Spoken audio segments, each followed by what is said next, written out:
தமிழகத்தில் யானை வழித்தடங்களை அடையாளம் கண்டு அறிவிப்பு வெளியிட கோரிய வழக்கில் நீதிமன்றமே யானை வழித்தடங்களை அறிவிக்கும் என்று நீதிமன்றம் அதிருப்தி தெரிவித்திருக்கிறது. என்ன நடந்தது என்ற விவரங்களோடு செய்தியாளர் சுரேஷ் இணைந்திருக்கிறார்.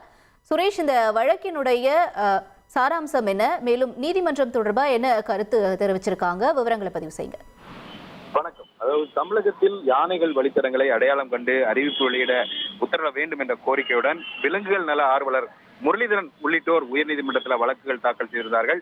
ஏற்கனவே உயர்நீதிமன்றத்தினுடைய உத்தரவின் அடிப்படையில் யானைகள் வழித்தடங்களை கண்டறிவதற்காக குழு அமைத்து அரசு உத்தரவு பிறப்பித்திருந்தது. அதே போல யானைகள் வழித்தடங்களை அறிவிப்பது தொடர்பாக கால அட்டவணையும் அரசு வெளியிட்டிருந்தது.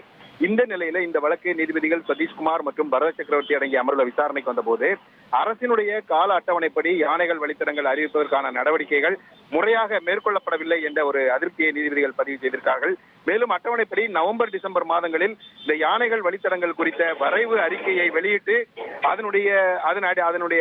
அதில் பொதுமக்களுடைய கருத்துக்கள் கூட்டங்கள் நடத்தியிருக்க வேண்டும். ஆனால் அதற்கான பணிகள் எதுவும் மேற்கொள்ளப்படவில்லை என்று சுட்டிக்காட்டிய நீதிபதிகள் அட்டவணைப்படி பிப்ரவரி மாதத்திற்குள் இறுதி அறிக்கையை வெளியிடாவிட்டால் அரசு நியமித்த குழுவின் அறிக்கையின் அடிப்படையில் யானைகள் வழித்தடங்களை நீதிமன்றமே அறிவிக்கும் என்று தெரிவித்து இந்த வழக்கினுடைய விசாரணையை மார்ச் 6ஆம் தேதிக்கு தள்ளி வைத்திருக்கிறார்கள். தகவல்களுக்கு நன்றி சுரேஷ்.